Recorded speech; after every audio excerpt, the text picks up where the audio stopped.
Hey everyone, this week on Analog, we talk a lot about Flatiron 3, which was a crazy tournament that just happened. We talk about Axe, we talk about Smuckers, we talk about Pew Pew. It's a great time. There was a lot going on in that bracket.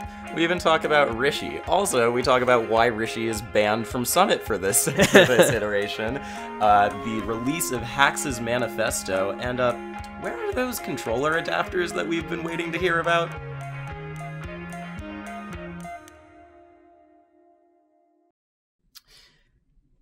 Hey guys, welcome back to Analog, episode 4. That's a big number. Yeah. That's so many. In 2 more analogs, we'll have as many analogs as there have been Smash Summits. Dang. So in a way, we're basically almost as big as Smash Summit. We are as big as Smash Summit already. That's crazy. We can get Slime to guest star, and then we'll have everything they have. It'll be basically the same. Did you see that Slime is doing a Bad Melee podcast episode from Summit? Really? Yeah, I'm actually so excited because oh my gosh. The goonery that that's gonna be a good time.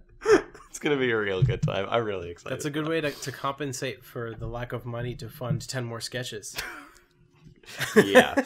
Oof. Although apparently they've shot a bunch of sketches already. Really? Yeah, Mango was saying on the Summit voting show that him and Alex had already shot like 4 or 5 sketches. Dude, that when they were announcing the players who were invited, the video that they shot for Mango's invitation had me dying. Yeah, with the same guy who looks just like Mango. Hey guys, it's me, Mango. Yeah. That was so funny. That will never get old for me. But today you might have noticed if you're watching the video or if you're listening to the audio, you might have figured out by now that we don't have a guest today. Yeah. We had a guest for the last 2 episodes, but we wanted to get back to the tried and true analog formula that you guys have been missing, which we literally only did for one episode. The first episode.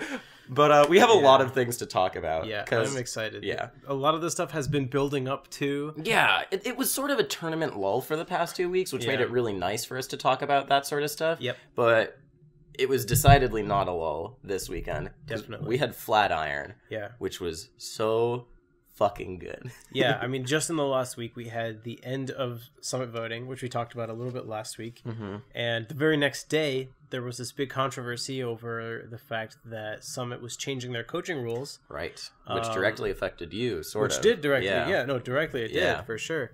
And then Hax released his box document. Oh, God, yeah, we gotta talk. There's a lot of stuff has happened in the last week since the release of our 3rd episode of Analog. So... Mm-hmm. Yeah, a lot. Yeah. So let's kick it off by talking about Flatiron. Yeah. I think it's been an opinion that a lot of people have been espousing recently that the most hyped tournaments are the ones where it's all the top 20, top 30 players, and there's like just 1 or 2 gods.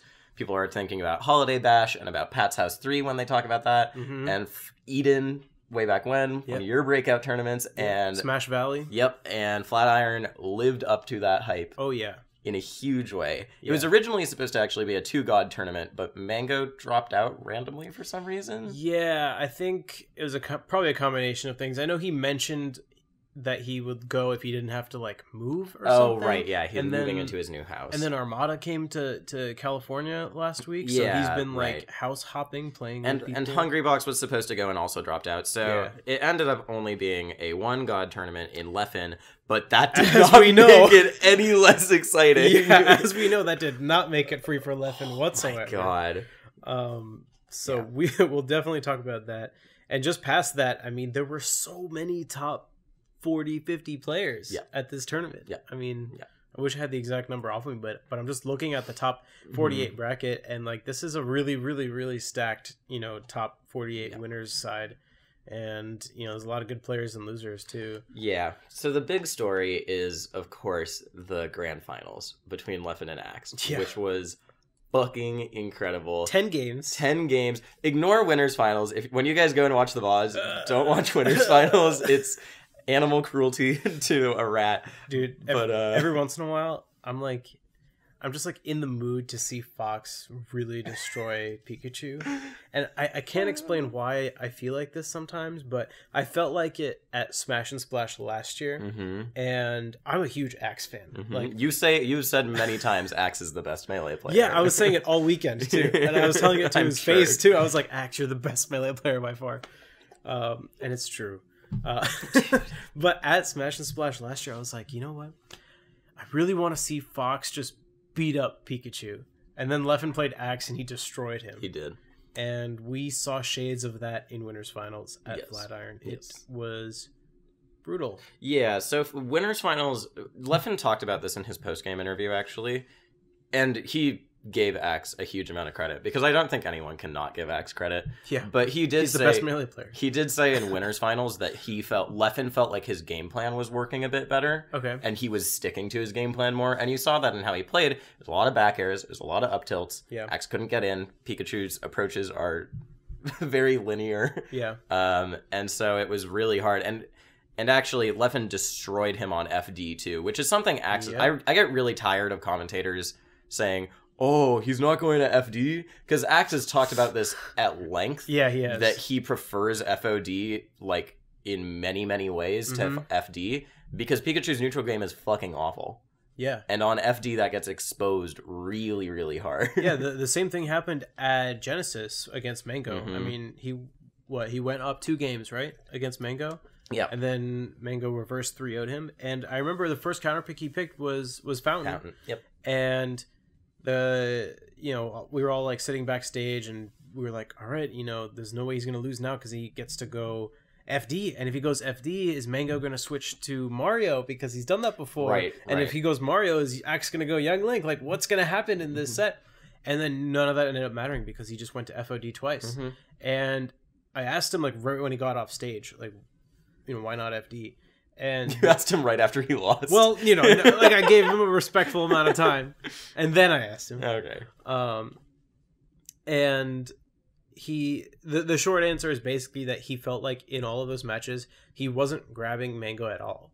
Yeah. And he says if he's not getting a grab, then there's pretty much no point in going to FD as Pikachu, because the whole point you go there is for the punish game. Right. Off the grab. You kill Fox off of a grab. But if you're not getting a grab, you go to the stage where you're most likely to get hits. And if you're not getting grabs on Fountain, you're less likely to get them on FD in a lot of cases if the other person's playing smart and playing keep away. Yeah, you're going to get knockdowns on Fountain. You're going to get, stray openings. And if none of those are going to end up leading to a grab, it's not going to happen on FD. Yeah, so I think it makes a lot of sense that Axe goes to FOD first. And then if he loses, a lot of the time you'll see him go to FD, which is what he did in Winners Finals. But he didn't go to FD in either of the Grand Finals sets, I'm pretty sure. Yeah, I don't think he did. I think he went back to Battlefield, even though he lost. Yeah. Yeah, so in the first set he won, he went back to Battlefield. And it worked. And in the second one, it also worked. Did he go back to Battlefield again? He went back to Battlefield for Game 4, and he won, and then he lost on Yoshi's. Yep. Yeah. Game 5 was on Yoshi's. Oh, man, that was a crazy set. That was a crazy set. I was on my feet. Oh, dude, I'm sure. Yeah, you were there.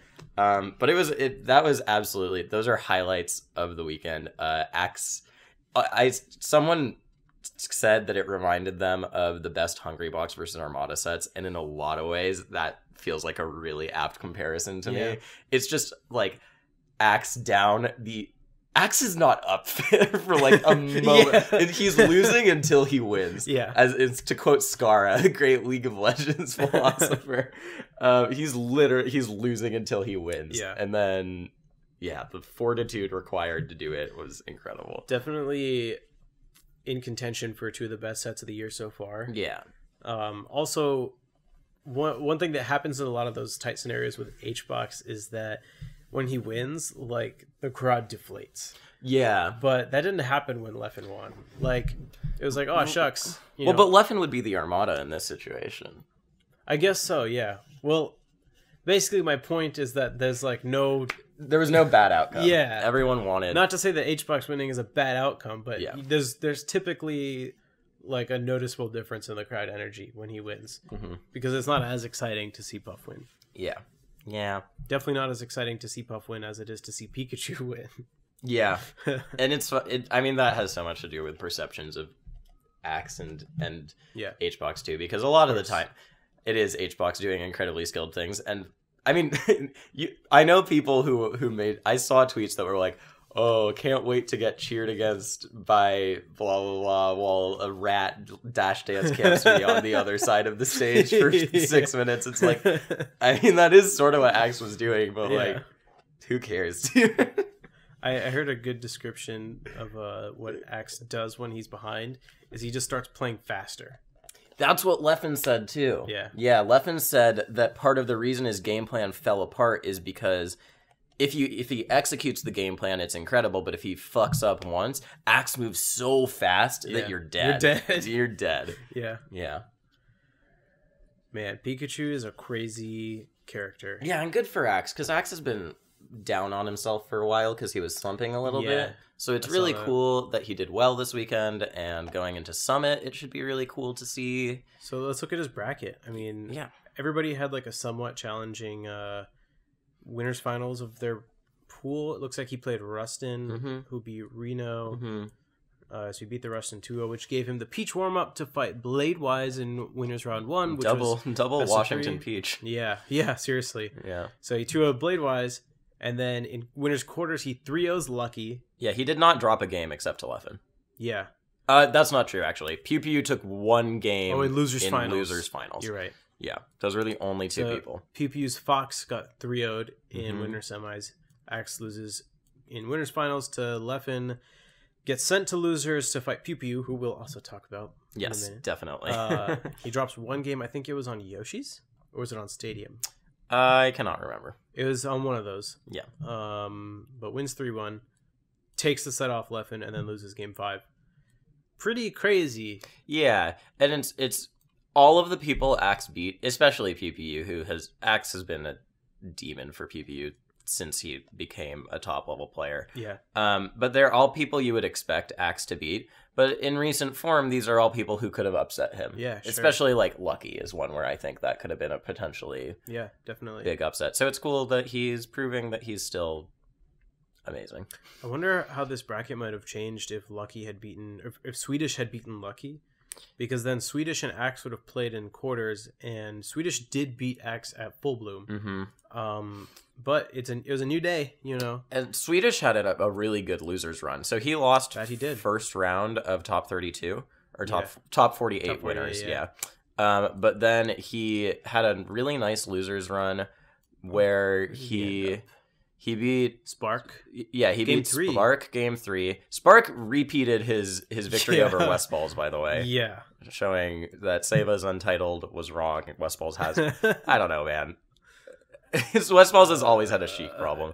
Apparently. And then he beat Keizu, and then he beat Laud game 5. In a reverse 3-0. Yep, and then he beat Zane. Yeah. And then he ended up getting mollywopped by Pew Pew's Fox. Dude, so I was talking to Swedish before this set, and Swedish was like, should I pull out the Slox Jr.? I was like, your Fox? And he was like, yeah. I was like, why? And he's like, I got destroyed last time. And I was like, no, dude, you're playing well. Like, just go Sheik.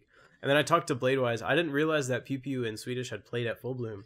And Bladewise told me, like, oh, yeah, Pew Pew kind of destroyed him. Yeah. And Swedish, like, dominates Pew Pew game 1. And I was like, oh, this is looking pretty good.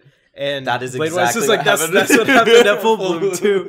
He's like, yeah, he beat Pew Pew game 1 pretty handily and then lost 3 games. Yeah, so let's talk about Pew Pew's Fox, because it's real interesting. So the two matchups where he pulled it out were against Swedish and against Axe. Yep. Against Axe, it had moments where it looked okay. He did take one game, but it was obviously not in the league of Leffen's Fox. But what Pew Pew against Swedish, I think, is such an interesting matchup because it really exemplifies Pew Pew's strengths and Swedish's weaknesses. Yep. Swedish has always been really bad at the Fox matchup, and I think it really shows against Pew Pew.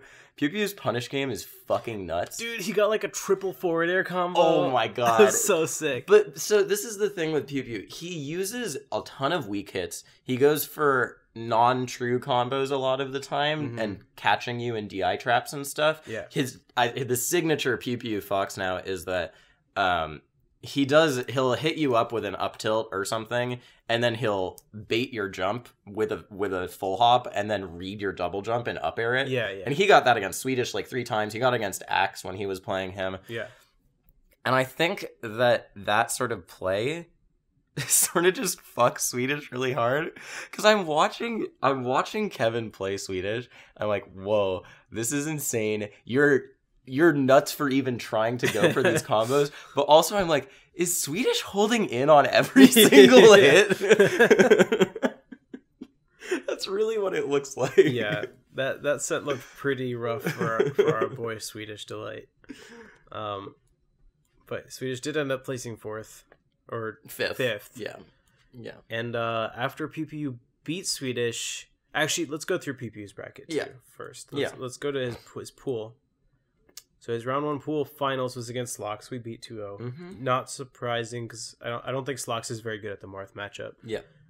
We talked last weekend. I beat him last weekend, and then the day after he lost to a Marth that literally none of us has ever heard of. Mm-hmm. Yep. Slox, come over and play me. You live work it out. Not that far away. We'll practice. So then PPU played Zane. Yeah. Which was really interesting. I don't even know which one of these guys was seeded higher. Zane was seeded higher. Zane was seeded higher? I'm sure he was seeded higher. So, Kevin has not given people reasons to seed him very high recently. So that makes sense to put Zane higher. Yeah. But historically, PPU is the best of us at the Marth Ditto. Mm-hmm. PPU has beaten me twice. You can actually see, looking at the seeding from this, that Zane's higher. Zane was higher, and you can also see that they were probably the seeds right next to each other. Yeah. They were probably 8th and 9th seed. Yeah, that sounds about right. Yeah.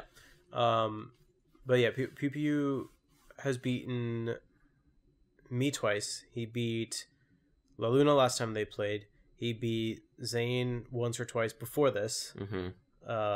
And he beat Zane at Flatiron again. Sorry, I tell a lie about that. Zane might actually be 5th seed, because it's not even.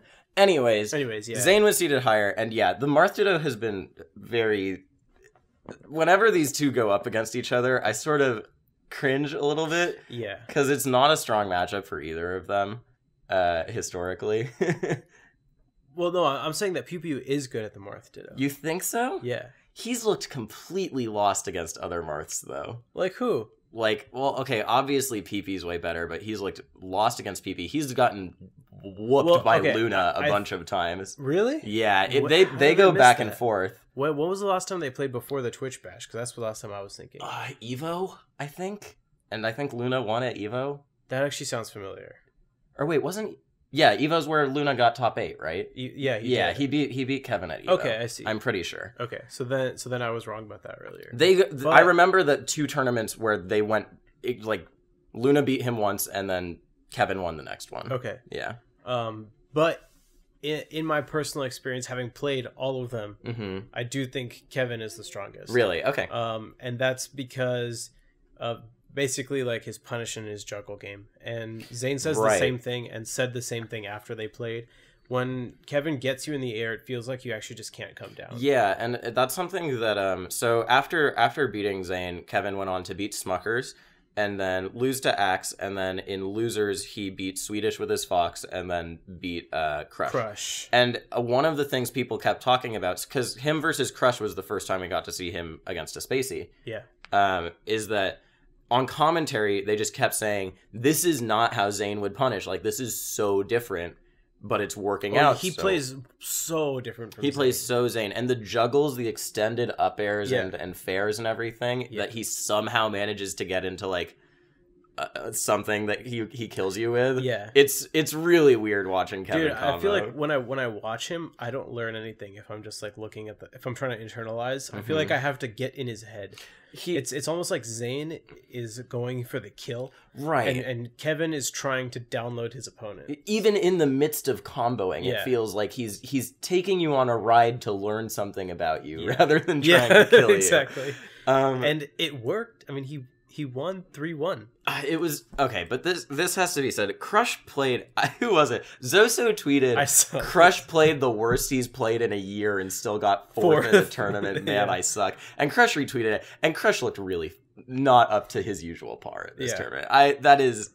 absolutely true. Against Kevin especially, he spot dodged so much. Yeah, like I saw him tweeting about that the next day. It's just the way that he plays. Like, his baseline is so high. Like, he can just do the same few mix-ups, and like, you're basically playing rock paper scissors with him. Right. And Marth shouldn't be playing rock paper scissors with Fox. Right. He should be winning. It's like if you get in those scenarios, right. Marth's sword should just always beat whatever. Yeah. But he manages to make even those scenarios. Yeah, that's why he is the only Fox with a winning record on Zane. He actually has a winning record on all of the Marths. That's so nuts. And I was talking to Kevin about this, and I was like, "Oh, Kevin, you're positive on Crush now, right?" He's like, "I don't think so." And Crush beat both La Luna and Kevin at Genesis. Yep. I mean, he's miraculously beaten Zane when Zane has pretty much dumpstered every other Fox player. And I haven't beaten Crush once. Yep. Crush was like my demon for the last week and a half. I get into we'll talk about that. But it was so interesting seeing Kevin play that way. And honestly, okay, so the Crush Kevin set was a little weird because it definitely, you could tell that I don't think Kevin was playing super duper amazing either. I think his Fox looked fire and his Marth needed a little time to warm up. Yeah. His punishes were like honestly pretty weak, but he won neutral 80% of the time. Yeah. Dude, Kevin has a pretty large brain. Yeah. I think that's a good way. That's why he had the bowl cut for so long. Yeah. It's to hide it. I guess let's talk about it a little more. So Zane... So I feel like earlier when I was describing his set with PPU, I may have discredited Zane. It was actually pretty close. Yeah, I heard. It was in the VIP room, so it was pretty closed off. I caught the end of game 1. Zane took game 1.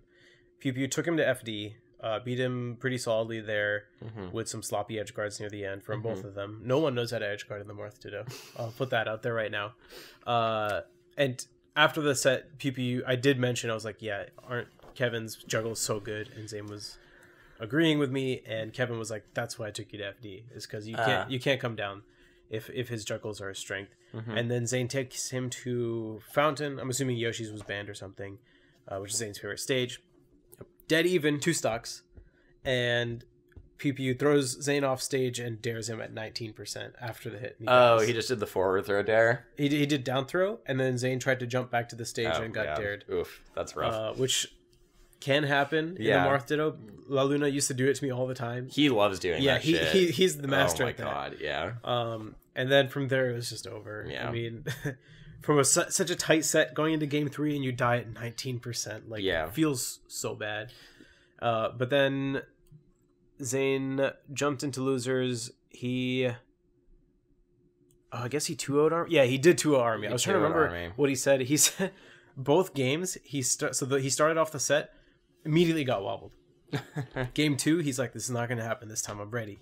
Gets wobbled again right off the bat. So he actually 2-0'd him in 3 stocks to 4. Yeah. And then he fights SFAT. So I didn't watch this set. I didn't either. I don't think it was on stream either. It was. Oh, it was? Yeah. So Zane goes up 2-0. And I was like, all right, it's done. I'm going to leave. I saw him up on game 3. And then I was talking to Zane later. I was like, yeah, like, man, you've been farming SFAT, right? And he was like, I don't know, man. Like, it was pretty hard. I was like, it looked pretty free to me. And he was like, it was game 5. I was like, what? That's really what funny. happened? And then he had... Apparently, he played... Like, SFAT played 1,000,000 times better once he was on his last stock. Brought it back. Nearly took the set on FD twice. I wonder if there were any SFAT taunts involved. Yeah, I don't know. I'm going to have to go watch that set. And then Zane had... This was off stream, but he had a... crazy, there's Twitter footage of this. He had a crazy last hit game 5 set with Hugs. Yeah. That, I mean, first of all, Hugs 3-0'd Zane last time they played, right? Yep. Yeah, and so that's pretty cool that was fairly recent.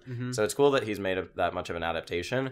That set also, you can, just from that Twitter video, it's like a 2-minute long video where they're both at last kill stock. percent. Yeah. It's crazy. Dude, I walked by the crowd watching that set like 6 times, and I accomplished like 4 different tasks. I was just like going around the venue, like talking to people, like checking out my matches, going to the different room, watching another set, and I kept coming back and I was like, hey guys, what's the score? This set is still going on somehow. That's so funny. And eventually Zane takes it, like last hit. It looked really clutch. Hugo traditionally strong against Marth, but Zane ended up taking it and got himself into top 8, where he fought Swedish, and I really wanted to see Lod versus Zane. Because if Lod had beaten Swedish, all 3 of us would have been in top 8, first of all. Oh, that would have been cool. Which would have been super fun. But, man, Lod just... I didn't watch that set either because I was like doing stuff at the same time, and Swedish just said that Lod choked a bunch of times. But Swedish always says that when he beats Swedish people. thinks he's worse than every player in the entire world. So I can't say whether or not that's actually true. Swedish versus Zane was really convincing though. That did not. Zane had a few moments where he's like, "Oh, he's gonna make it back. He did a big comment," but Swedish just played bread and butter. Sheik versus Marth, and I talked to Swedish before that set, asking what his thoughts were, because he and I had played the week before, and I beat him last weekend. And basically, the feeling was that he didn't think Zane's punish game on Sheik is too strong, which I agree with. So he said that he felt like he didn't need to be as careful and neutral. He said like, whereas if I grabbed him at a certain percent, like I would either put him off stage or kill him.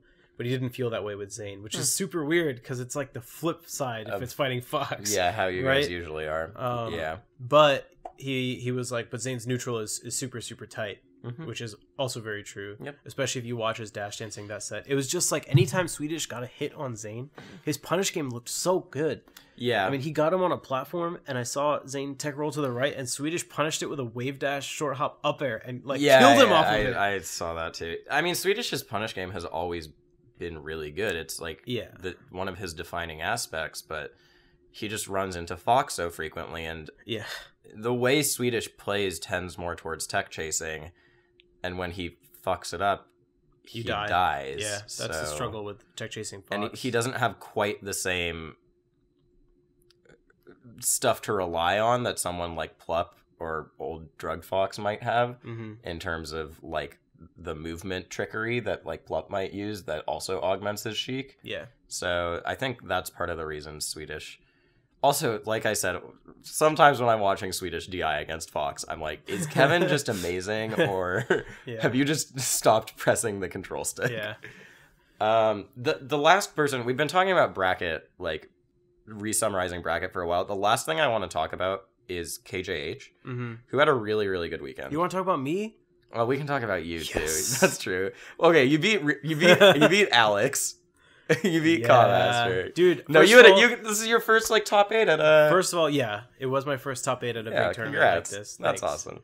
I'd gotten 9th so many times at tournaments like this, so it was definitely good to get top 8. I was surprised. We talked last weekend, and you said you had never gotten top 8. I was like, what? Yeah. No way. No, I haven't until now. Dude, first of all, I should have just beaten Leffen. Okay. Dude, they were close games. He popped off after game 1. I did not see that. Yeah, it was off stream. Oh, wow. We were just playing on a side set. He popped off after game 1. He was like, yes. I was like, that's right, Leffen. You better work for this. It's not free. That's really funny. They were close games. But, whatever. He won. I got gimped game 2, but I gimped him game 1, so, 1 for 1. Anyways. I guess then I played Zoso. Zoso's been training really hard recently. We've played on Netplay a bunch too. Zoso over Rustin is actually a good win for him. Rustin's a bit on the come up. Zoso's been a little bit behind lately.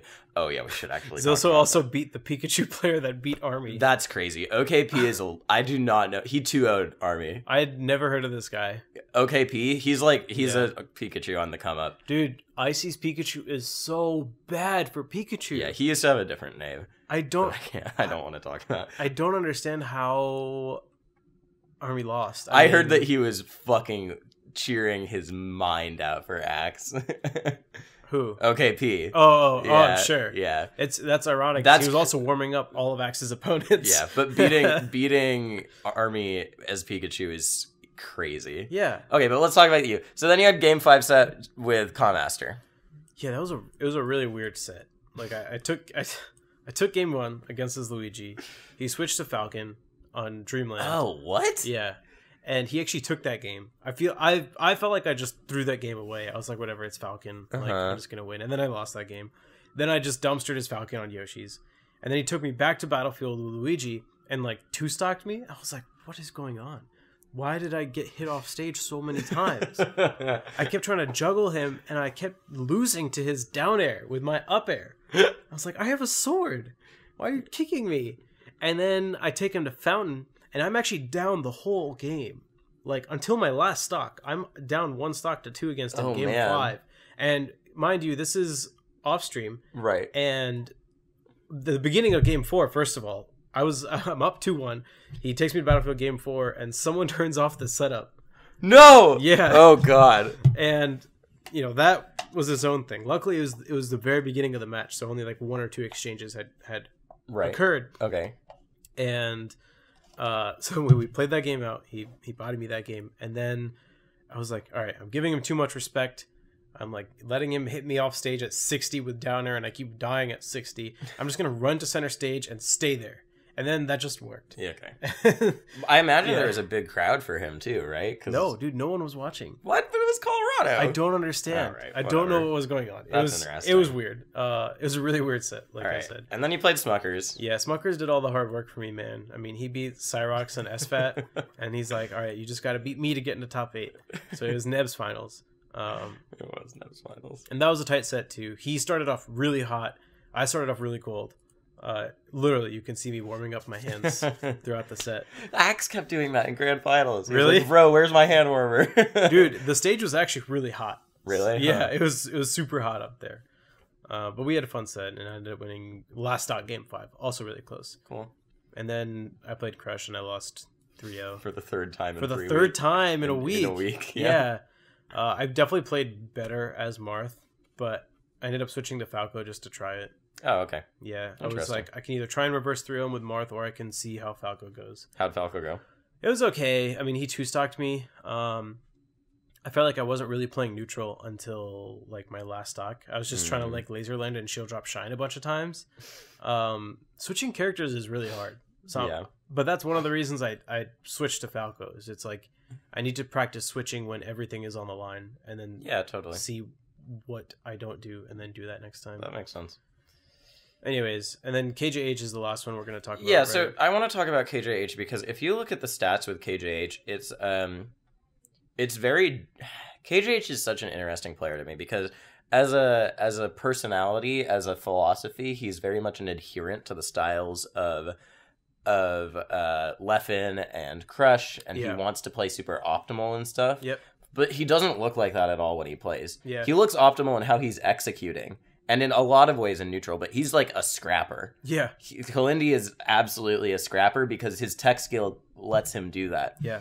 And so similarly, we think of those Swedish foxes, is just what I'm going to call them, and put Crush in that group too. Sure. Yeah. We think of them as being good at the Fox Ditto in general. Kalindi's Fox matchup has been historically like one of his worst matchups. If you look at who he beats and like... Yeah. When Kalindi was on the upswing last year and broke into a top 30 playerhood, you would look at his wins and losses, and he would have wins over every Peach, Sheik, all of that above him. Yep. Samus, obviously. Yep. And then he was losing to Foxes who were like in the 50s. Right. Like he lost to Slox and stuff. And Slox is great, but you know, it was like, it's an upset. Interesting. So even though Crush was not playing great, seeing him 2-0 Crush is, for me, even if it was fraudulent, representative of what Kalindi could do if he gets better at that matchup. Definitely. Because then he plays Lod, who's this super optimized Peach who has been making all these upsets, obviously. Yeah, he beats Lod 3-1 in a run-back set. Speaking of KJH's Fox Ditto, last time KJH played Lod, he got 3-0'd, and Lod switched to Fox on game 3. Yeah, Lod just randomly switched to Fox and fucked him up. Yeah, well, I don't know if I would say that, but it was... He won. he won a fight. He won a fight in the pit. Oh god, yeah, that's true. And took the game. But he had to win enough neutral exchanges to win the game. Yeah. But I mean, that's the thing is, so there are so many players who you would rank at Kalindi's caliber rating, and against Laud these days you'd go, oh yeah, Laud would win. Right. But Kalindi has those matchups on lock a lot of the times. Yeah. He may have lost last time, but if you are asking me to place a bet that's Kalindi versus random floaty who's like top 20, I might go for Kalindi. Yeah. Also, of note, just like me, this was Kalindi's first time making top 8 at a tournament of this size. Yeah, that makes sense. Yeah, and not only did he get top 8, he got top 5 because he made it into winners top 8. Yeah. So that was when I turned on the stream and I saw Kalindi in winners top 8. I was like, holy shit. Yeah. So he does kind of get handled by Leffen once he makes it to top 5. Yeah, and then he lost a pretty convincing in Crush's favor set. The run back. Yeah, Kalindi took a game, but Crush looked pretty dominant. Yeah. That about covers everything. I guess I want to give like last minute shout outs. Yeah. First of all, we kind of glanced over the fact that Smuckers beat Cyrox and SFAT. Yeah. Hello. You mentioned that. That's hello. I mean, Alex is crazy. We should mention that Cyrox is trying his Falco. Yes, he did. And he had some pretty nutty combos on Alex, but he lost game 3. Yeah. But Smuckers 2-0'd SFAT. Yeah. This is a man who goes toe-to-toe with Wizzy and S2J. With Wizzy and S2J. Speaking of S2J, we talked about Laud a good amount, but yeah. Laud 2-1'd S2J.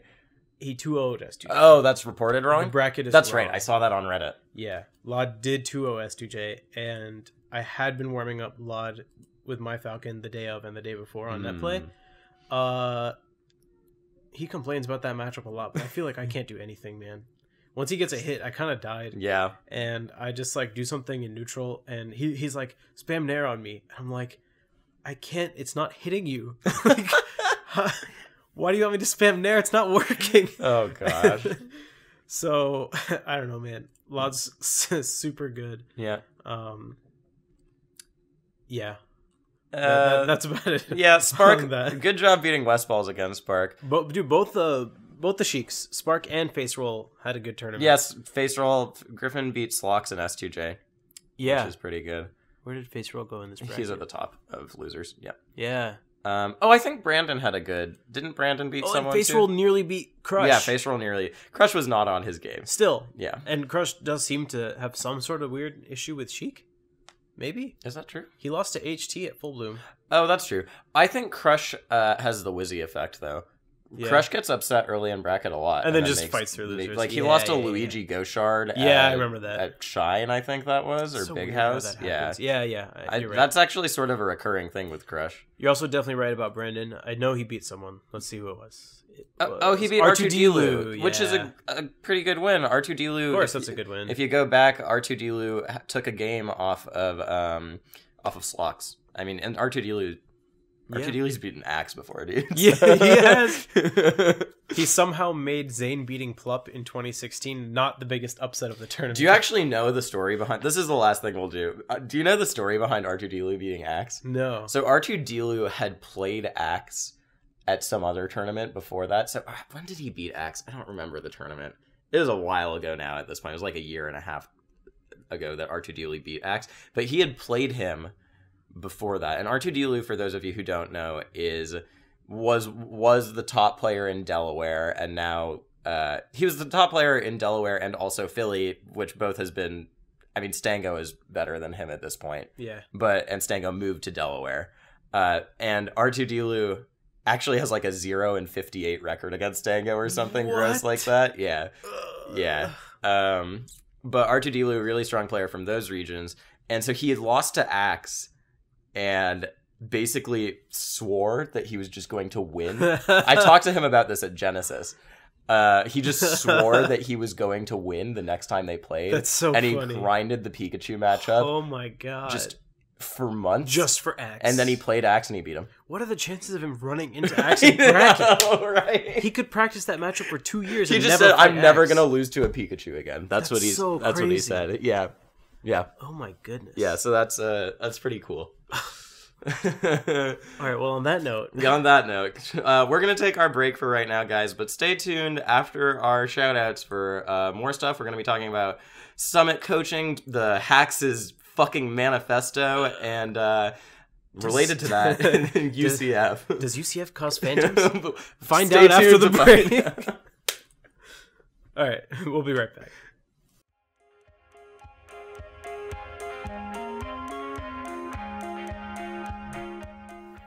This week we want to shout out Nebulous Gaming in New York. It's Tri-State's premier local, and unfortunately, this is the last week of it running Melee tournaments because the store is closing down. Yeah, but no worries. Nebulous has closed down and moved locations 3 times in the 5 years that I've been in New York, so it'll be back soon. But what it does mean is that this weekend is going to be Apollo 13, Neb's, for now, last monthly tournament. A lot of people are going to be there. DizKid Boogie's coming back. Luna's coming back. Rishi won't be there, but yeah. I will, and I'll be on commentary, so you should definitely listen in for that. Yeah, that'll be on twitch.tv/nebulousnyc. Yep, and that'll be on Saturday. Also, shout out to Greg, aka Swerve Knights, aka the Dream Mates, who made the cool music that you heard at the beginning of this, and leading into our little sponsors thing right now, in which you're also about to hear in 5 seconds. Thanks, Greg, for making us music. Back to the show.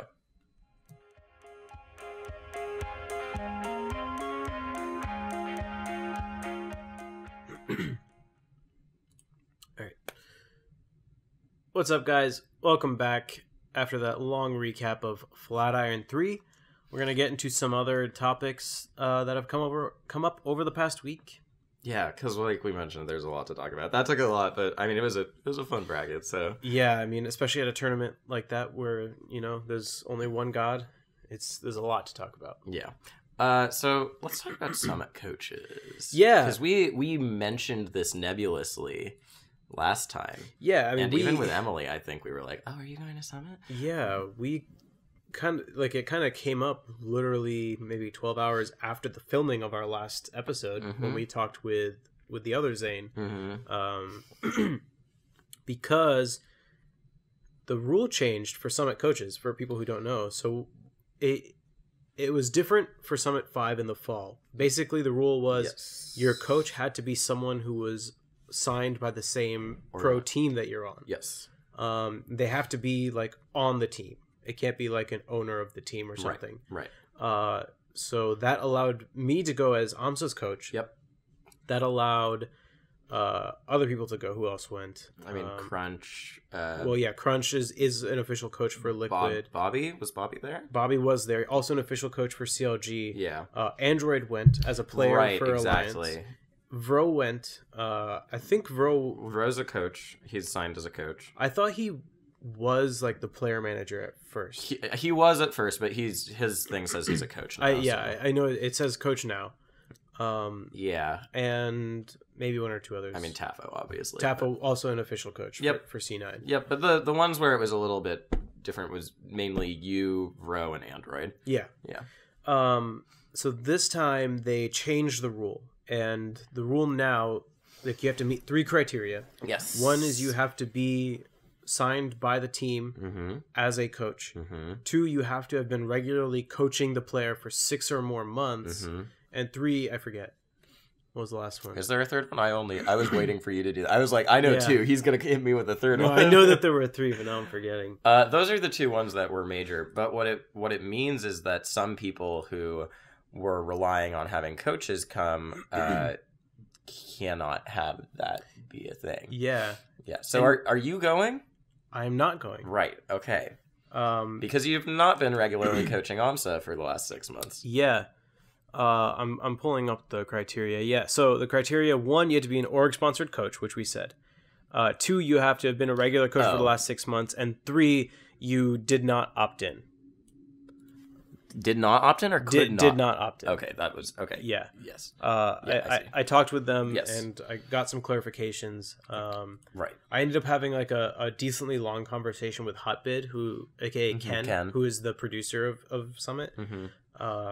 So a lot of interesting stuff goes into decision making. Yeah. And Hotbit explained his reasoning on Reddit, and the reasoning, if you didn't get it already, it makes a lot of sense because players have complained about randoms being at Summit, and their other reasoning was like, after someone's gone through all the campaigning to be there, it's weird for them to see someone else there. And so those Yeah. both, as reasons, make sense. Yeah. But the implementation might be a little weird.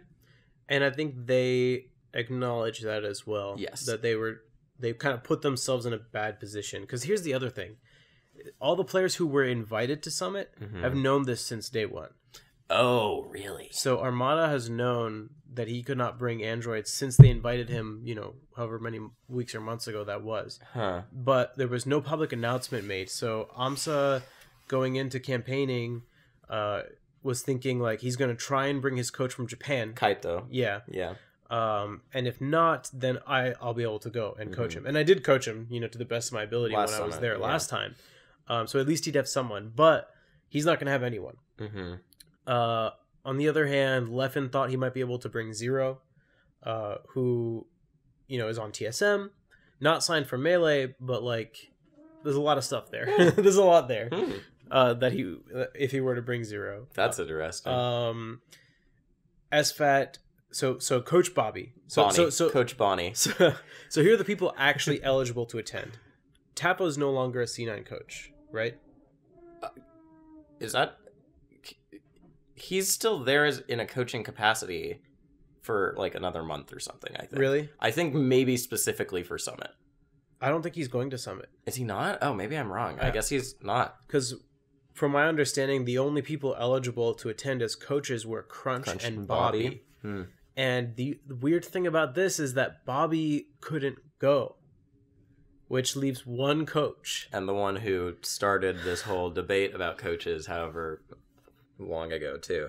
That's really interesting. So that would mean HBox would be the last coach. And SFAT would then bring Pew as his coach.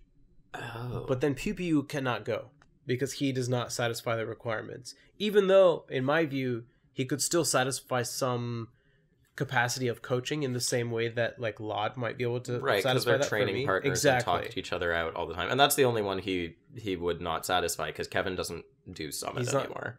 Yeah. He doesn't opt in. So there's a lot there, right? It's like, how do you define coaching then if it's not in your official title?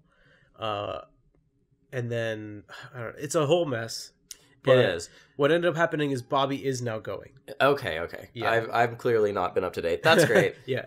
And I want to mention, you can find VODs of... I was looking recently. Do you remember Zach versus Mango at EVO 2013, I think? No. Okay, so that was a set where Zach took a game off Mango, and it was best of 3, obviously. Yeah. And you can see Bobby sitting there in the front row. Like, Bobby's been coaching Zach for a really long time. Yeah, he's their homie. People just do not know. Yeah. But it's interesting. Shout-outs to Bobby. He's amazing. He's also actually... Go check out the YouTube channel Muffin Tank, because Bobby's actually a really cool... Like, he's a really good video producer, too. He makes really high-quality I did stuff. not know that. Yeah. He was in charge of...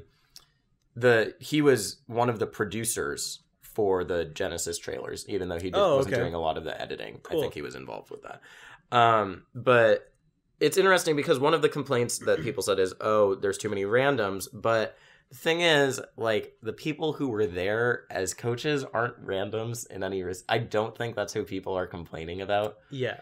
When they say there are too many randoms at the Summit House. And I talked to Hotbait about that too, and like he definitely thinks that like me and a couple other people who were there were contributing to like the value of the content. I mean, Mafia would have been fucking boring without you. So like I was commentating, I was doing Mafia, etc. And I got good feedback for that stuff. So I don't feel like that criticism applied to me.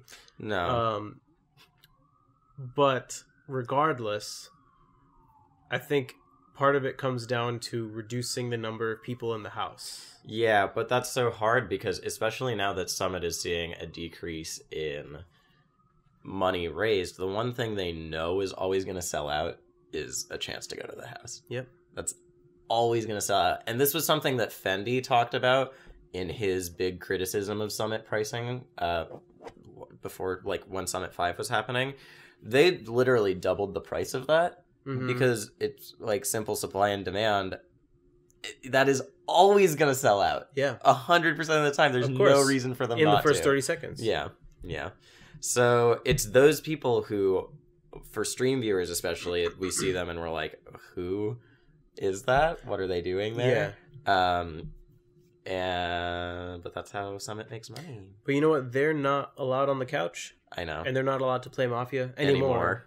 The last time that happened was... Shoutouts to Rato. Was that He's his from name? my region. Really? Salt guy. The guy who was like... He has like a beard and like a... I don't remember what he looks like. I just remember that there was one guy throwing a tantrum playing Mafia. Yeah, he's interesting. He was the one who was like, I'm Mafia, and then he got everyone to kill him, and he wasn't Mafia, and it was like, what the fuck, dude? Yeah. Yeah, he's from my region. He went to the first 3 or 4 summits. Okay. As a buy-in, and he also like helped out a little bit with summit stuff, I think. But yeah, that was interesting. But there's a lot. I don't know. There's so much to consider from their point of view as like a business, right? Yeah. Because like if I'm there and if a couple other people are there, like we're not necessarily who the big donors have donated to see. And if I'm there, like, filling the role as commentator or playing Mafia, like, someone, like, another top player might feel less inclined to participate. Yeah, and so I think what might be a good way to handle it is because since coaching is such a nebulous thing, and we know that it can be unfair for just HBox and, like, Kevin or Zach to have coaches there, I think that having the requirement for coaches being more lenient is fine. In terms of, like, it could just be someone from the organization who, like, it's also not hard to individually vet these coaches.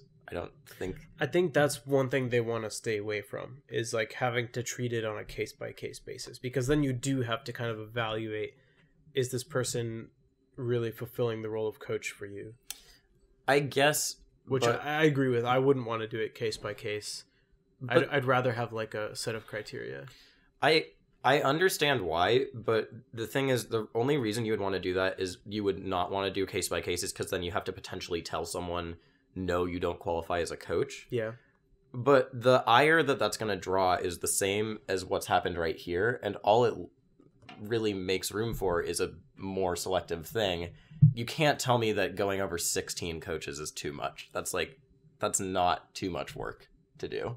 I really just don't think it is. But... what about getting 16 coaches into the house? Oh, well then, sure. But then you can move the baseline to a point where it's not going to be 16.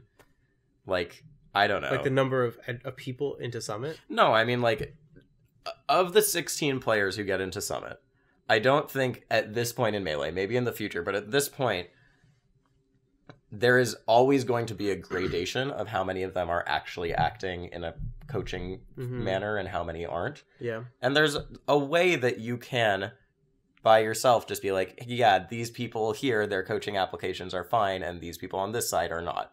Okay. And so then it would only be for a certain number of the players. Because personally, I think that the amount of coaches that got in last time was fine. Okay. Like with you and Vro and all that. I thought that was fine. Yeah. And I think you can do that on a case-by-case basis. Okay. I do think that we could see a scenario where there are, like, 16 coaches, and it could get, like, pretty tricky. Because even now, like, Toussaint announced... like, his team announced that he has a coach. Yes. So... like, just now. I'm saying I'm sure that all 16 players would be like, here's my coach. And yes, it might be sort of shitty to be to someone like, your coach doesn't qualify. Yeah. It's what they did right now, too. Bailey's not going now. Maybe he wouldn't go under the new system, too, but at least it wouldn't be like a... because Bailey has helped Toussaint a bit. Yeah. And mentality very jokingly. But like 6 months from now, every player who's considering running for Summit could have their team pick up a coach, you know? That's true. And then a year from now, everyone who has a reasonable shot at getting into Summit 8 is going to have a coach. And then, you know, it just gets trickier and trickier. I know. Which is why I think that we're just going to see a coaching ban. But then, yeah, so that I agree with that. Because the thing is, okay, sure, I agree with you. But then if they go by the baseline they're using right now, at Summit 8, every coach would have to be allowed. Yeah. No, I think that is what it is. Yeah. I think it's either every coach is going to be allowed next time, or no coaches are going to be allowed. I don't know if there's any way around that, because what's happening right now, I don't think is good, and I think they also think it's not good. Yeah, I think no coaching is fine. I don't know. It's. I also think it would be fine because, I mean, like you said, coaching is already such a nebulous thing, that it would just put everyone on the same playing field. And Melee doesn't have mid-set coaching anyways, so having coaches there in person is not a significant impact on the results. And if their goal would be something like,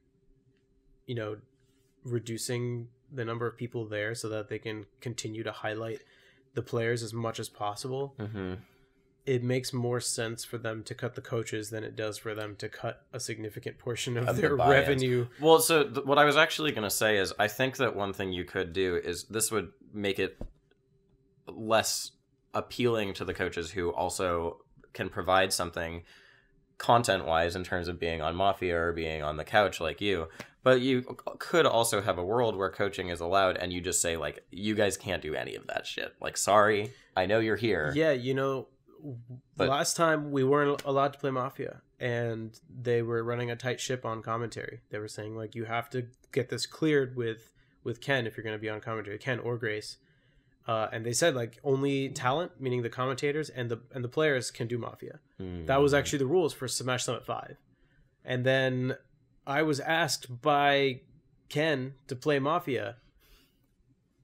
That's really funny. And I, put myself forward for commentary. I'm like, if you guys need commentary, let me know.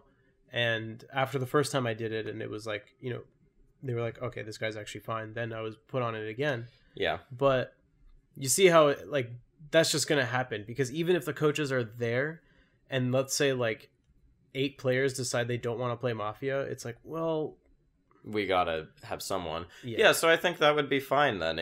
If you have the baseline as coaches can't do that shit, and regardless can't do that shit, and then maybe we'll put them in if we really, really need it. But if the baseline is no, coaches are not allowed to do that.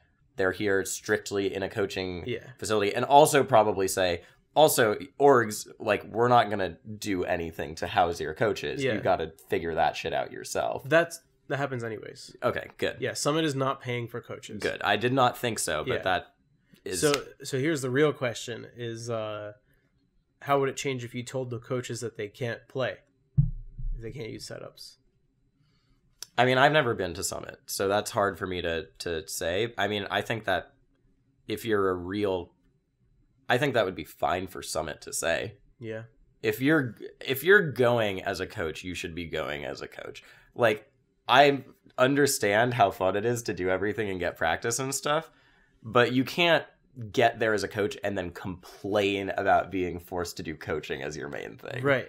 Yeah. So that was another thing that happened last time where they did specify the setups are primarily for the buy-ins and for the players. Mm-hmm. And if, a buy-in wants to play, you have to let them play. Yeah. And then I guess the coaches that were playing was me, Crunch, and Android. We were the ones who were playing of the coaches mostly. Mm-hmm. And I can't speak for them, but I was proactive about saying hey, person that I don't know, if you want to play Armada, just let me know. And you have to do that is the thing. Yeah. Because what random buy-in's gonna tell you to get off the setup? And who's gonna tell me to get off while I'm warming up Armada for his next match? It's hey, I warmed Armada up for 90 minutes for Wizzy. Yeah. And it's do you want to play my Falcon or you want to play this guy's Falcon? Yeah. And it wasn't the setups were far more available on those days where there were big bracket matches happening. Yes. But the rest of the weekend, as polite as we want to be, they don't want to be that guy. No, definitely not. So yeah, I think if you tell coaches, if you say coaches can we have this baseline for coaches, or we'll figure it out individually. You guys are not to be. You're to be. I guess it's not seen. You guys are to be heard, not seen. Or neither. Heard only by your players. Not seen on camera whatsoever. And not used. And not... Yeah, sure, fine. That sounds authoritarian, but that's that makes sense. Yeah, I think that's fine.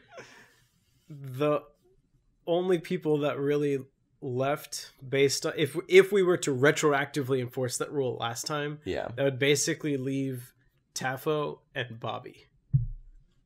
from last time. Well, they would leave them, but you guys can't have done something under a rule that wasn't there. No, like, if you were there and the rule was in place, I'm sure you would abide by it. Of course. Yeah. But my point is, like, that would probably significantly reduce the demand for coaches. Good. Good, because that's what they want, is for people to not fucking, like, just try and get their friends in. But they also don't want to come off as, like, overly strict. I don't know. They already are. I know. Even though this isn't super strict, the fact that it's so nebulous, they already are. Yeah. They're gonna have to restrict coaching. Yeah, they will. And because of how the Melee player sees things, people are going to see it as over. The people who see it as strict are going to see it as strict, and the people who don't are not. So there's like 3 routes. They can either do what they did last time, we'll leave it open. Mm-hmm. They can ban coaching altogether, or they can basically say you basically have to be a ghost in the house except to your player.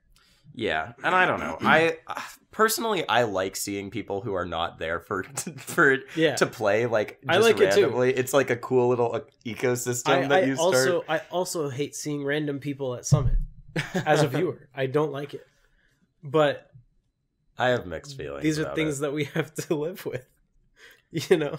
I have mixed feelings about it. Like Kate McGee, I'm so sorry. That Mafia game.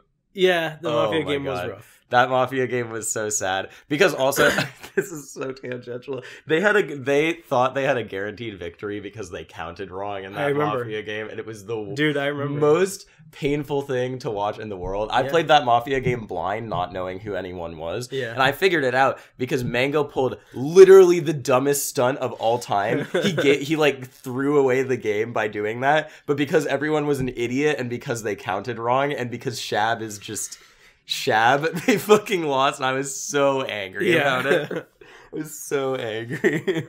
Man.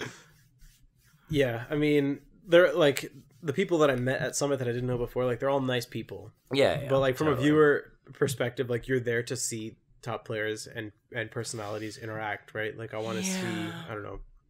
I think pretty much everyone feels the same way about about how Summit is, right? Yeah, but we'll see, because so the incentive to tighten things up, I'm sure, is somewhat tied with, holy shit, we made so much money last time, and we need to tighten things up if we want to keep this going this way. Yep. And I think that they will probably still have the impetus to, like, they're gonna keep moving towards keeping things stricter and more regimented. I sent a DM to Hotbit, and I was like, I knew that I was not going to get this, but I was literally just like, hey, I do interviews and stuff, and I remember when you did those interviews with Wife at Summit 1, if you, like, I would pay my own way there, and you don't have to pay me, but if you want me to do shit, let me know, and I got left on red, which is fine, because Hotbit has a ton of shit to deal with. Yeah. But they're definitely getting stricter, and they have to, but it'll be interesting to see what changes come around now that the revenue has gone way, way down. And I don't think we'll ever reach Smash Summit 5 levels again. I was saying this last time. A lot of people were saying this last time, that the Smash 5 culture was not sustainable. Yeah, totally. And we talked about it a bit last week.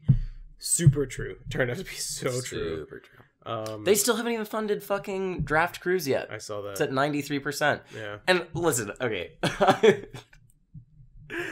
I'm not about to be out here shilling for Summit. Can we please get Draft Cruise funded? Because without challenge matches, like, that needs to be a thing for the first day of Summit. Yeah, nothing's happened otherwise. To me. Oh man, I'll watch like the VIP doubles matches where Armada just like goes try hard against the other top players, having a good time. Dude, I was making fun of him so hard. I'm like, man, you just always want to win, don't you? He's like, he told me that he wanted to play to win. Dude, challenge matches were the best thing, and I'm actually so annoyed. Obviously, I'm not a top player. I understand. This is a byproduct of Summit getting so much money. The first Summit, everyone was like, yeah, challenge matches, let's go, this is so much fun. We were like messing around with $1,000, it's cool. And then people realized, wait, if I play this set against this person, I could actually impact my chances at winning a far, far greater amount of money than that. Yeah. And so they got rid of challenge matches, and I'm so sad, because the challenge matches from Summit 1 were some of my favorite things to watch. Yeah. That's where PP fucked up Axe with Marth. That was in a challenge match from Summit 1. I don't remember that at all. I'm going to have to study that. That was amazing. Dude, you cannot... PP Edgeguards acts like 9 out of 10 times in that That's set. crazy. It's so cool. I love PP, man. Yeah. Yep. Okay, we harped on Summit coaches for a while. We still have one big topic we want to get through. Yeah, and it's a multi-partite topic. Yeah, we're gonna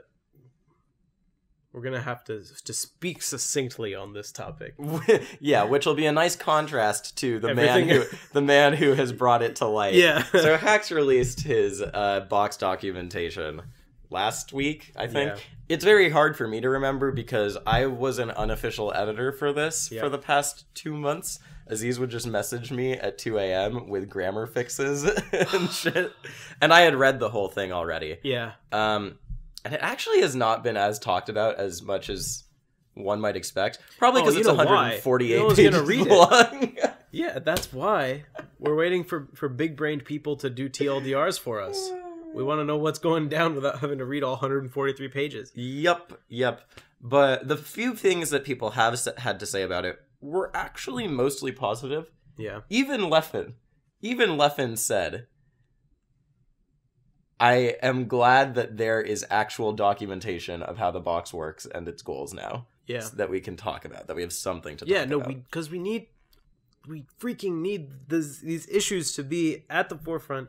We need to have the information so we can make decisions, because for a long time, nothing has been happening, and it's super frustrating. It is super frustrating. And this ties into the other half of this topic, which is UCF, and I want to do like 6 more analog episodes on UCF. I know you do. It's going to show up in every single one. Because freaking, okay, Genesis announces Vanilla Melee, like 2 weeks before? Yeah. And before then, we didn't know. Yep. It wasn't even a full 2 weeks. It was like 15, no, it was like 10 days or something. Yeah. And I'm mad. Everyone else is mad because not just because it's vanilla, but because it's vanilla with such low notice. With low notice. And in response, we hear that there's going to be a broadcast premiere of Melee It On Me that will explain everything. And I'm getting messages from Hacks on Facebook. He's like, I saved Melee, man. I'm like, you've sent this message to me before. You've told me multiple times in the past that you've saved Melee, and last time it got Arduino controllers created and then banned. So what is it this time? And it turned out to be the fucking controller adapters, which we kind of figured that's what it would be. Yeah, everyone figured. I knew already, but that had to be what it was. He announced that they instead of using Arduinos in controllers, which he said was a stupid idea in the first place, we're gonna have Arduino adapters that you plug your controllers into, and basically he gave his reasoning for why we would use that. Or no, he didn't give his reasoning for why he'd use that. He gave the reasoning for the decisions that they made, such as the way they're implementing shield drop fix and dashback fix, and the 1.0 dash speed. I don't want to get into that stuff. There are 10 pages on the 1.0 dash speed in the documentation so if you want to read that. The reason for using adapters instead of UCF was unspoken. Mm-hmm. It was not announced. And we pretty much all are able to guess what it is. It's Nintendo. Ninty. Because of there's a contract that Nintendo signs with TOs, right? And they will, supposedly be asking to not use ISO mods on the tournament that they're sponsoring. Yep. So these tournaments then can't use UCF. So Genesis didn't have UCF.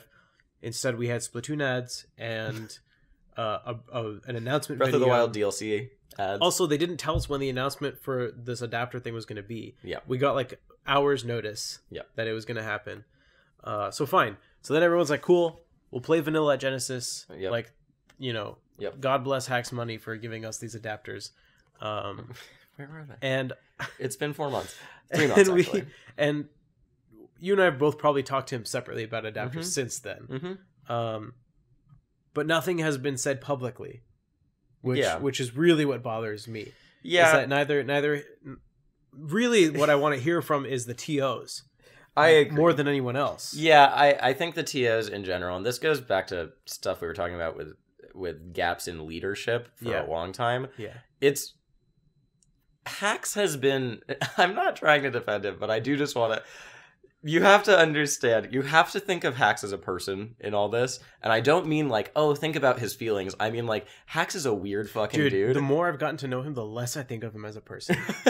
But what I mean is the reason that Hacks has not said anything about adapters on the real is because Hacks has spent the last 2 months writing 143 pages, not leaving his room, surviving on Keurig coffee and Dominoes. Hacks has hyperfocus, which is maybe not what he should have done, but that is what happened. That said, like, as far as I know, the adapters are not that difficult to program and design and make, and as far as I know, we do have something working. Yeah, we have something working. But there's so much more implementation beyond the successful design and creation of a single adapter. Right. Which, that part of it, I know nothing about, and we've heard nothing about it from TOs. Yes. And I really want us to be in the know. And the reason that we're bringing this up now is because today or yesterday, I think yesterday, Gommel announced a Nintendo sponsorship for their event. And they're super happy about it. And I'm really thrilled about it. Yep. And it basically confirms that Gommel will not be using UCF and will be running vanilla Melee. Yep. Yeah. Which is... This is something hard to talk about because we're waiting on the 5, the Nebulous... Yeah. Not Nebulous, the tournament series. Nebulous, the adjective. Leadership to, like, tell us what's going on and what we need to be looking out for. And I don't really know what else to say. The problem is, even when we get an announcement, we don't have a date for that announcement. They're like, we're going to tell you that something's happening, but then we won't know when we're being told. I don't know. I feel like there are people who know things who need to do... Who need to be more proactive about telling us what's going on. Because we were assured that Genesis 5 would be the last major that didn't have a dashback fix. At least I was assured of that. Which is now being shown to not be true. Mm-hmm. And I was already making a fuss about this at the time when I was being assured of this fact, because I was saying, how am I supposed to know that this is actually going to happen? Like, I want more details. I want you to give us a deadline and say, like, you can hold us accountable to this. Yeah. And because that didn't happen, now no one's making a big deal about it because they don't realize that this promise is not being fulfilled because there was never a concrete promise. Exactly. Yeah. I agree. I don't really know what else to say about that. This just ties into so many gripes with Melee leadership in general, and it's so hard. Like, how are you going to hold T.O. Joe responsible for that? Because, like, he's waiting for it the same as the rest of us, I'm sure. Yeah. So. Also, the TOs can only say so much. Right. You know? Yeah. But what I do want to talk about... So, I have read all of the box documentation thoroughly. A lot of stuff people have been saying on Twitter is really interesting to me. So one of the main criticisms of the box documentation is that it comes from a very unbiased viewpoint. You can totally hear Aziz's voice in it. Biased viewpoint. Sorry, from a very biased viewpoint. Right. But it comes from a very biased viewpoint, and that it should come unbiased. Yes. You can totally hear Aziz's viewpoint in it. It's... I actually think it's less Fox-specific than people are making it out to be. Mm-hmm. A lot of people... It definitely is super Fox-specific in a lot of places in terms of him calibrating certain things. But having talked to Aziz a lot about the development of this, he's like used a lot of Sheik angles and a lot of Falco angles. It definitely does not look at Melee as a holistic game. It looks at a top-tier competitive approach in designing the controller, which I think some people have an issue with. But... I agree that can make it hard to approach. But my thing with this is that I don't think that Aziz necessarily has to be a unbiased third party. Mm-hmm. I don't see why people are trying to hold him to that. Because if he were one of the Melee leadership, if he were a member of the 5, and he is on the 25, but if he were a member of the 5... then I would understand it, because he's supposed to be looking at... But what Aziz is trying to do is he's trying to sell a product and say why the product is good and helpful and explain, like, why it should be legal.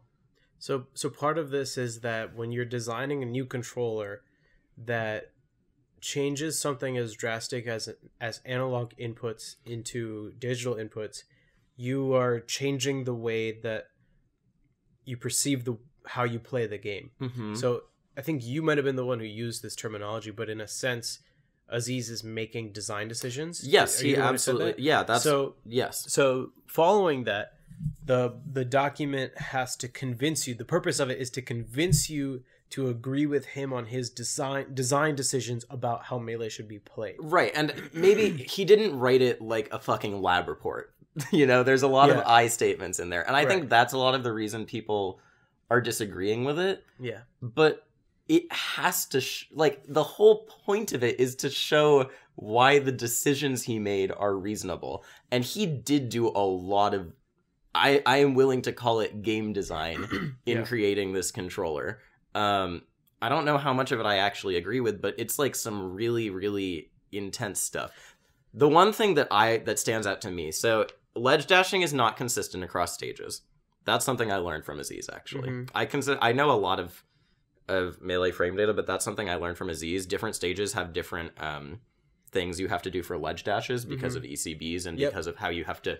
For perfect ledge dashes, you have to drift for one frame, as Fox at least. You have to drift for one frame in before inputting the jump input, and it's more lenient in certain stages ECB than others. can be like different going into the ledge dash based on the move you just used or something. So one of the things that is an inherent advantage of the GameCube controller is that you can, on the frame that you let go of the ledge, it's very easy to input the one frame drift that you need into the stage to not fuck up and kill yourself when you ledge dash.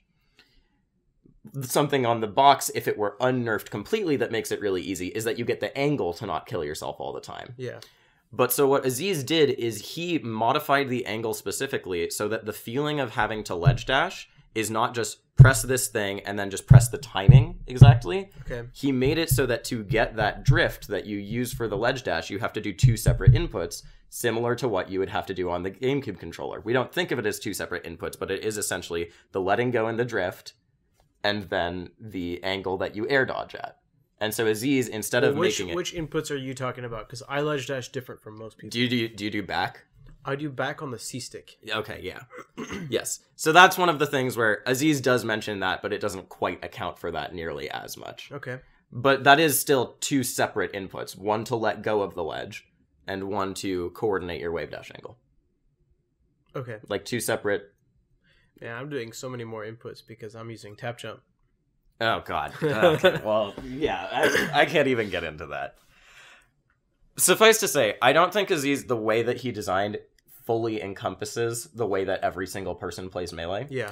But there are so many instances where he is actually making, like, instancing the way you do something to make it feel like how we're used to playing Melee. Okay. That I actually find really incredible. Yeah. They may not be right, but I think it's important to recognize it because I think a lot of people see him as making this controller to be the best it can be and let him play Melee the best he possibly can.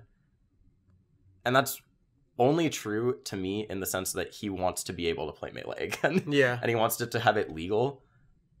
Obviously, Hax shifts his opinion all the time. Yeah. And it's a weird thing where you can talk to him and he will... If you ask Hax about Arduinos, if you ask Hax about the unnerfed state of the box, he's going to tell you, I was a fucking moron for thinking that it could work like that. He will straight up admit that. Dude, but at the time... But at the time, he wouldn't, obviously. Yeah. Obviously, which is its own thing. But he knows the box needs to be nerfed. If you ask him about his design philosophy now, it's to nerf it as much as possible until it cannot do things that regular controllers can anymore. Right. Yeah. Yeah, and then on the other side of this coin is the Smashbox. Yeah. Which is an entirely different controller. Yes. With an entirely different design philosophy. Yes. So, I mean, I've talked to Tafo about this a little bit too. Is like, just asking him like, what needs to get done in order for us to make progress? And he said, well, these people who are designing their controllers are going to have to submit amendments to the panel, to the competitive committee, and then it'll be voted on whether or not the amendment is legal. It's not the committee's job to like basically come up with their own rules.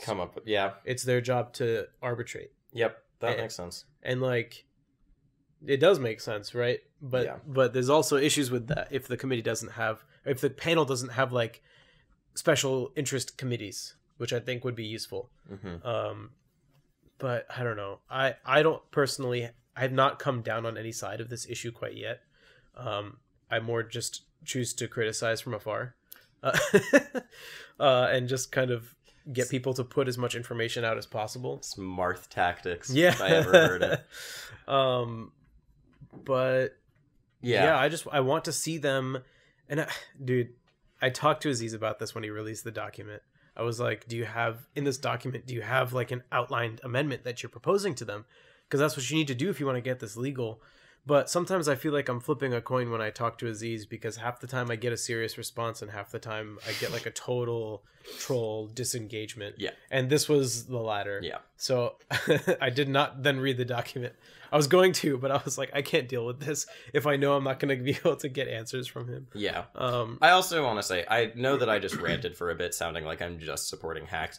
And I just said that I edited the document partially. When I edited it, I made a concerted effort to not change the tone at all, and I knew that the tone would be an issue in people taking it seriously. Mm-hmm. That him talking so personally and with a lot of I statements and with a lot of his own reasoning in there was going to make it hard for people to accept. But I just wanted to fix his grammar and make sure that he was representing himself the best that he possibly could. That's fair. I mean, that's what editors do, right? Yeah. I'm not really, like, for... Okay, I want hacks to be able to play Melee again. I know there are many people who have said I can only play Melee on a pad-style controller, and I want to see them become legal. Like, flat out, I want that to happen.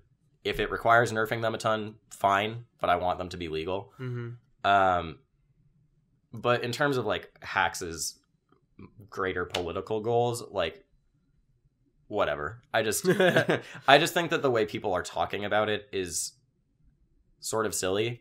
If you're expecting him to not make an argument for why his controller works the way it does, like, whine about the phrasing of it all you want, but I think you should be happy that you can see why he did it, because now you can actually criticize the reasons for it. I think that's going to be an important part of us going through this process, is like, we have to look at these decisions as design decisions. Yeah, they are. Because the game is fundamentally, like, it can be fundamentally changed depending on the decisions that we make. Yeah. When we convert analog to digital, because that's like the core issue here.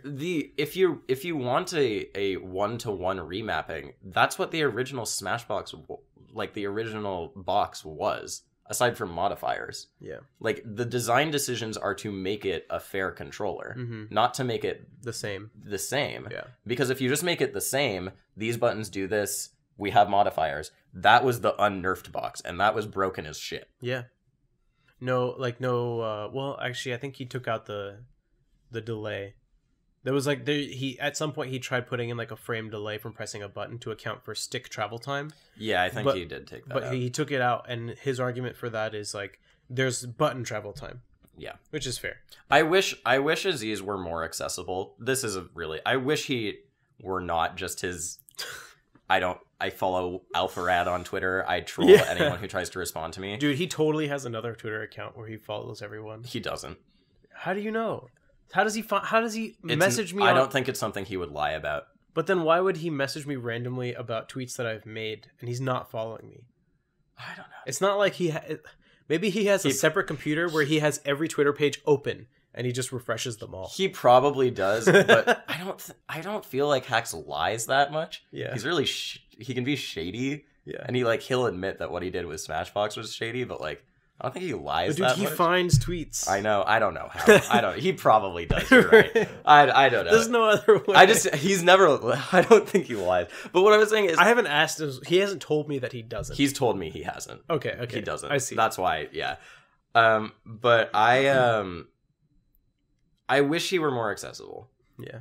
Hacks is a weirdo. He knows he's a fucking weirdo. There's a part in the documentation where he says people didn't it wasn't this. I was talking to I did an interview, or I had other people at my work interview Hacks the other day, and they were not Melee players, and he was describing how like, yeah, the designers didn't account for people who would be as idiotic as us and like be so stupid to play this game this way. Yeah. But he knows himself that he is a fucking weirdo. He knows that a lot.